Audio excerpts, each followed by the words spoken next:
قرارداد پر رائے شماری کا موقع آیا تو سوویت یونین نے اس کو ویٹو کر دیا۔ سلامتی کونسل میں ناکامی سے پرتگال کو بہت بڑا دھچکا لگا اور 19 دسمبر کو پرتگالی فورسز نے مجبوراً ہتھیار ڈال دیے۔ بھارت نے 5000 کے قریب سول اور ملٹری اہلکاروں کو گرفتار کر لیا، جن میں نہ صرف گوا کے مقامی لوگ شامل تھے بلکہ پرتگالی فوجی اور سول پولیس اہلکار بھی قیدیوں میں شامل تھے۔ اس طرح پرتگال کا گوا میں 450 سال تک قائم رہنے والا اقتدار بالآخر اختتام کو پہنچا۔ دوستو، پرتگال کے علاقے گوا کا بھارت کا حصہ بن جانے کے بعد 1967 میں بھارتی حکومت نے گوا کے تمام علاقوں میں ایک ریفرینڈم کا انعقاد کروایا کہ گوا کے لوگ ایک الگ ریاست کے طور پر بھارت میں شامل ہونا چاہتے ہیں یا ان کو مہاراشٹرا ریاست کا حصہ بنا دیا جائے۔ ریفرینڈم میں 54% سے زائد شہریوں نے مہاراشٹرا کے ساتھ انضمام کی مخالفت کی، یعنی نئی ریاست کے طور پر بھارت میں شامل ہونے کے حق میں ووٹ دیا۔ لیکن اس ریفرینڈم پر عمل درآمد نہیں ہوا، بلکہ 1987 تک گوا کے یہ تمام علاقے ایک یونین ٹیریٹری کے طور پر ہی بھارت کا حصہ بنے رہے۔ پرتگال سے آزاد ہونے والے اس تمام ریجن گوا کے دراصل 3 ڈویژنز تھے۔ ان 3 انتظامی ڈویژنز کے نام گوا، دامان اور ڈیو تھے۔ 1987 میں بھارت نے صرف ایک ڈویژن یعنی گوا کو ایک الگ اسٹیٹ یعنی ریاست کا درجہ دے دیا۔ پرتگال سے بھارت میں ضم ہونے والے علاقے گوا کی باقی 2 ڈویژنز جو کہ گوا ڈویژن کے ساتھ ملحقہ بھی نہیں تھیں، دامان اور ڈیو، وہ آج بھی بھارت کا حصہ ہیں، لیکن ایک الگ ریاست کے طور پر نہیں بلکہ ایک اور یونین ٹیریٹری کے طور پر، اور اس یونین ٹیریٹری کا نام ہے Dadra and Nagar Haveli and Daman and Diu. تو دوستو، گوا بھارت کی جنوب مغربی ساحلی ریاست ہے جس کے شمال میں مہاراشٹرا ہے، جبکہ مشرق اور جنوب کی جانب سے یہ ریاست کرناٹکا کے گھیرے میں ہے۔ یعنی بھارت کی 5 امیر ترین میں سے 2 بڑی ریاستیں اس کے دائیں اور بائیں واقع ہیں۔ دوسری جانب اس کو خوبصورتی سے سجانے والا بحیرہ عرب کا ساحل اس کے مغرب میں ہے۔ گوا رقبے کے لحاظ سے بھارت کی سب سے چھوٹی ریاست ہے۔ اس وقت اس کا رقبہ محض 3700 مربع کلومیٹر ہے۔ تاہم یہ ریاست جب پرتگال کے کنٹرول میں تھی تو اس وقت اس کا رقبہ 4200 مربع کلومیٹر بنتا تھا۔ اس وقت گوا کی آبادی 14.5 لاکھ افراد سے زیادہ ہے۔ یوں اس لحاظ سے اس کا شمار بھارت کی چھوٹی ترین ریاستوں میں ہی ہوتا ہے۔ ریاست میں جہاں سرسبز پہاڑی چوٹیاں اور آبشاریں ہیں، وہیں اس کا 1/3 رقبہ جنگلوں سے گھرا ہوا ہے۔ یہی نہیں، جنگلوں میں پرندوں کی 400 سے زائد نسلوں کے کروڑوں پرندے بھی چہچہاتے سنائی دیتے ہیں۔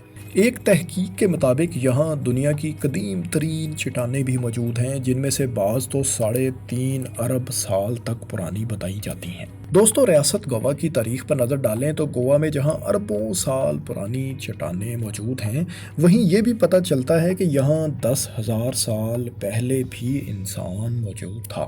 3 قبل مسیح میں اس پر اشوکا دی گریٹ کی حکمرانی تھی۔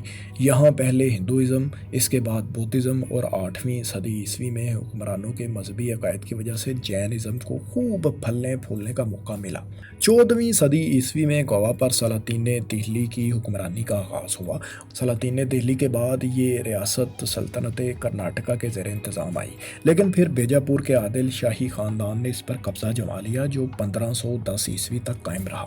اس کے بعد پرتگالی آئے اور انہوں نے مقامی آبادی کی مدد سے عادل شاہی خاندان سے ریاست کے علاقے ایک ایک کر کے چھین لیے۔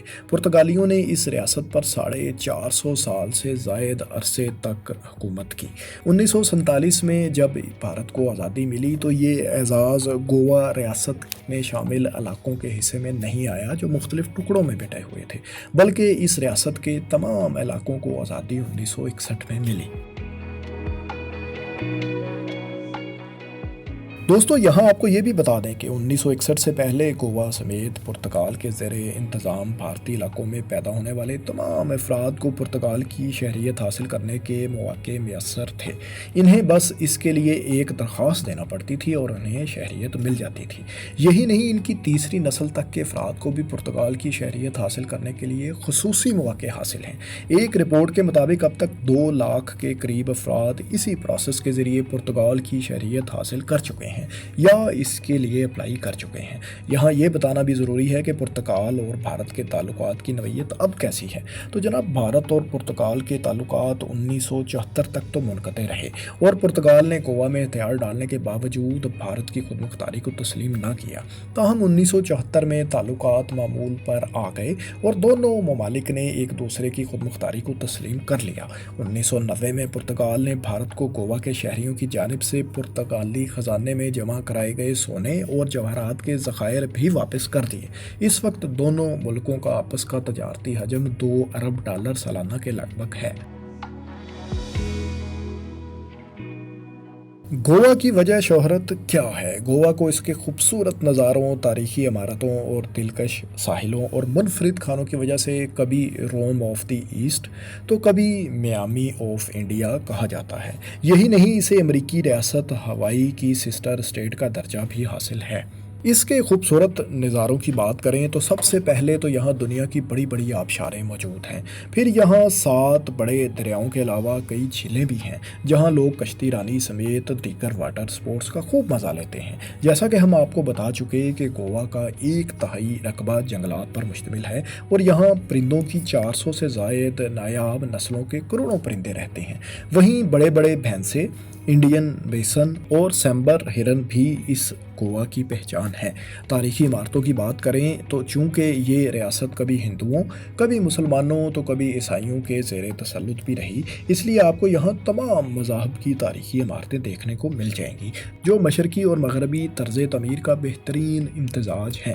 اس کے علاوہ ساحلی ریاست ہونے کی وجہ سے یہاں سی فوڈز کی ورائٹی بھی کافی اچھی ہے۔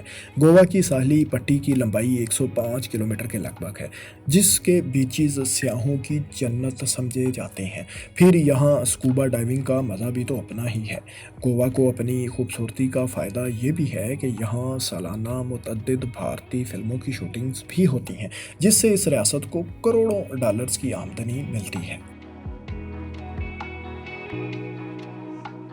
دوستو، گوا کو بھارت کی فی کس آمدنی کے لحاظ سے خوشحال ترین ریاست ہونے کا درجہ بھی حاصل ہے، جہاں لوگوں کی فی کس آمدن پورے بھارت سے زیادہ یعنی $7,500 فی کس کے قریب ہے۔ سیاحت ریاست کی آمدن کا بنیادی ذریعہ ہے۔ یہاں آپ کو یہ بھی بتا دیں کہ 2022 میں 60 لاکھ سے زائد غیر ملکی سیاح بھارت آئے، جن میں سے 1 لاکھ نے گوا کا رخ کیا۔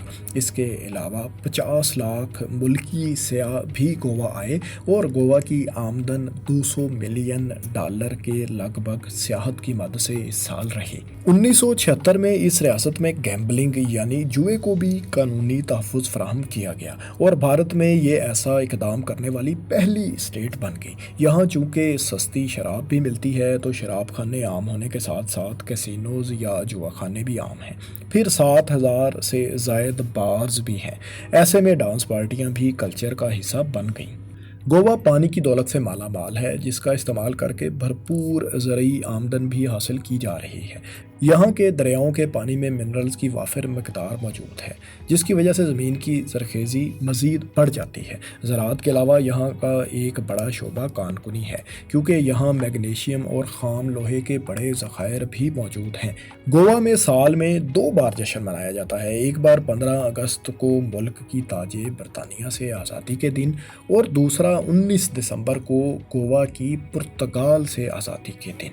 دوسری جانب مختلف مذاہب کے فیسٹیولز بھی سال بھر چلتے رہتے ہیں۔ نومبر سے فروری میں تو سیاحوں کے مزے ہی مزے ہیں۔ ایسے میں آپ کا کہیں گوا جانے کا پروگرام بن جائے تو یہ موقع مس نہ کیجیے گا۔ تاہم اگر آپ پاکستانی شہری ہیں تو آپ کو اس کو وزٹ کرنے کے لیے پاکستان اور بھارت کے تعلقات بہتر ہونے کا انتظار کرنا پڑے گا۔ دوستو، آپ کو یہ ویڈیو کیسی لگی کمنٹس میں اپنی رائے سے آگاہ کریں اور اس قسم کی دلچسپ ویڈیوز دیکھنے کے لیے ہمارے چینل کو سبسکرائب بھی کر لیں۔ شکریہ۔